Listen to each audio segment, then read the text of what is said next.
Hello and welcome once again to another Subscriber Saturday. So if you have not seen this video series before, it couldn't be simpler.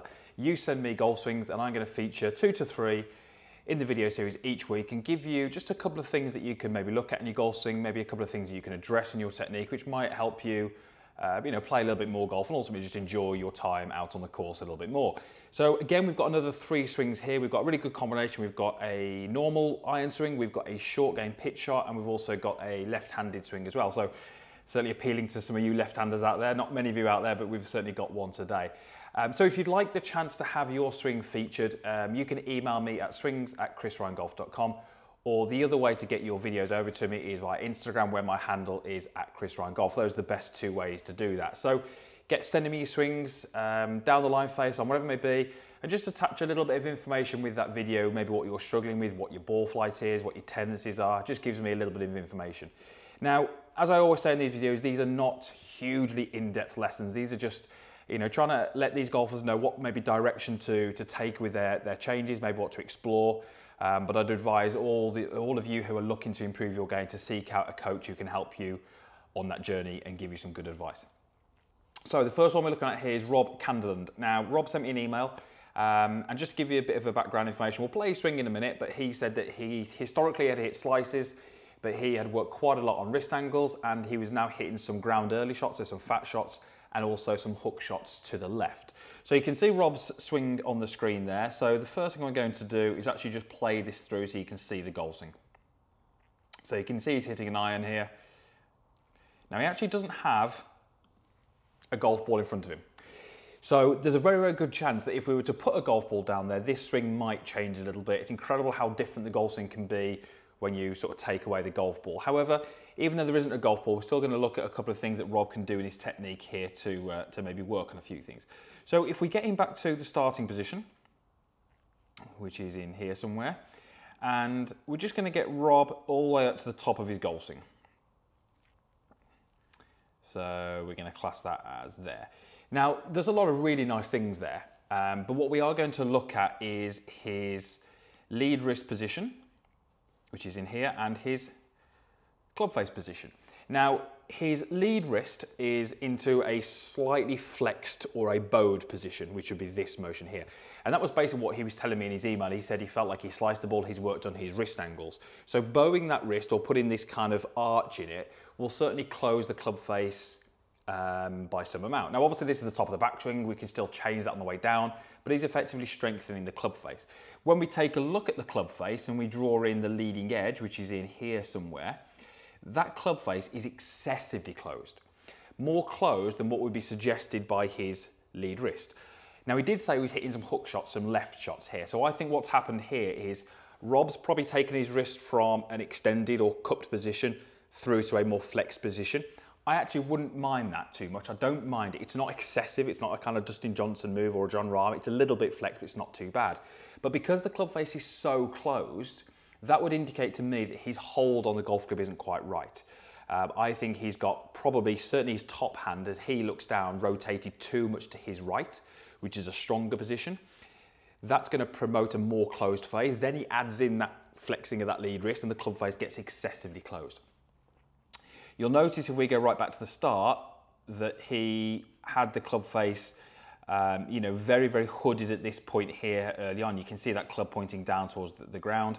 And again, lead wrist at that point isn't excessively flexed. So the first thing I would get Rob to do here would be maybe at this stage leave his lead wrist alone. I don't think that's too bad, but I definitely would get him to take a look at his golf grip, because I suspect it might be a little bit on the strong side, and that could be why he's hitting the shots that are left of target. You can see as we start down, there's some, again, really, really nice shapes going on. But again, for me, club face is probably a little bit too strong at this point. And that's why I think he's got some shots going left. But very, very good action. I say it would be interesting to see what it's like with the ball there. But as we see it there without the ball, I would get him to check his wrist position. His grip position at setup, because I think it might be a little bit too strong. Right, let's bring our next golfer in. So this golfer is, let me just get his name because it was, okay, this was an Instagram, so I'm not too sure what his name is. It's LYLERYS, LYLES or something, LYLES, hope I pronounced that right. If I haven't, I apologise. So you can see we have a left-hander. So again, we're just going to play this swing through so you can see what he does. You can see some of this in super slow motion, which just make it a little bit easier. I'm just going to get him all the way to the top. Now it looks like this is at home, so it looks like he's got a pretty neat practice facility indoors. Okay, and all the way through. And again, you can see that's a pretty good action. Now, I would like to see this golf swing from the down the line view. As you can see there, we've only got the face on view. And, you know, like I said at the start, we're not looking to go into huge amounts of detail here. We're just looking to give golfers some ideas on what they might like to look at. I would like to look at how he places his hands on the golf club. I think that grip could be a little bit better.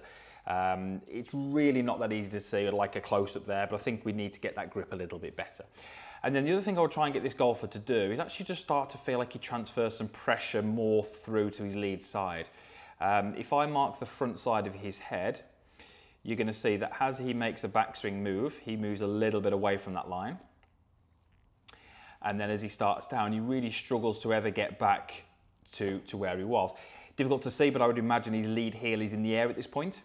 So he's starting to sort of unwind the hips, he's starting to move back towards the target, but it's at the expense his head is staying too far back. I don't really think he's getting that pressure through that lead side. So I would do a couple of things. I'd try and get this head to feel a little bit more centered in the backswing. So try and feel this golfer's turning more over the golf ball. And actually just get him to feel like his first move in the downswing is actually a little bit more in this direction. So kind of towards the target, yes, but also a little bit more down towards the ground. I call it like compressing the body into the ground. Because I think that's really going to help him with his strike, certainly probably the distance he hits the ball, because I'd imagine he hits the ball pretty high from the swing that we see here. So a little bit of work on the grip, try and keep it a little bit more centered in the backswing, and then feel like you shift a little bit more towards the target, but also feel like you're compressing your body into the ground on that right side, and I think you'll see some better results from there. Right, last one for today, and this is a pitching video.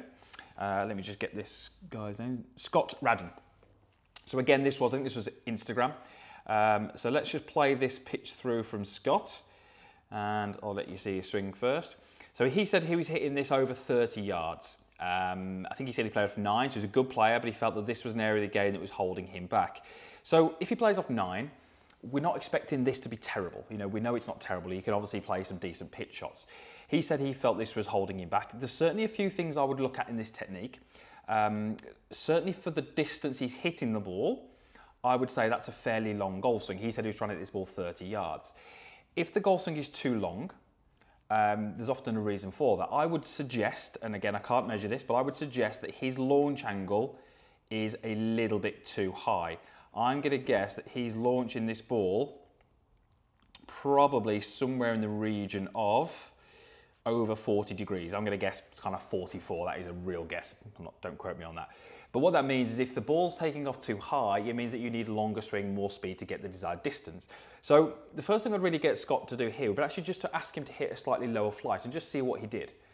See how he changed maybe his setup, see how he changed his kind of wrist set in the backswing, and just see what he did. Because I think what I would like to do, Scott, is give him maybe just a few more options with his short game.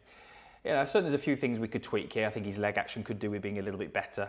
But I think he's actually got almost a little bit too much release through the shot. I think he launched it a little bit too high. And I would like to see him flight the ball probably a little bit lower. It's going to mean he can use a shorter swing with less speed to make the ball go certain distances. One of the things I would like to see would be, I believe, so you can see there we've got just prior to parallel to the ground with the club shaft.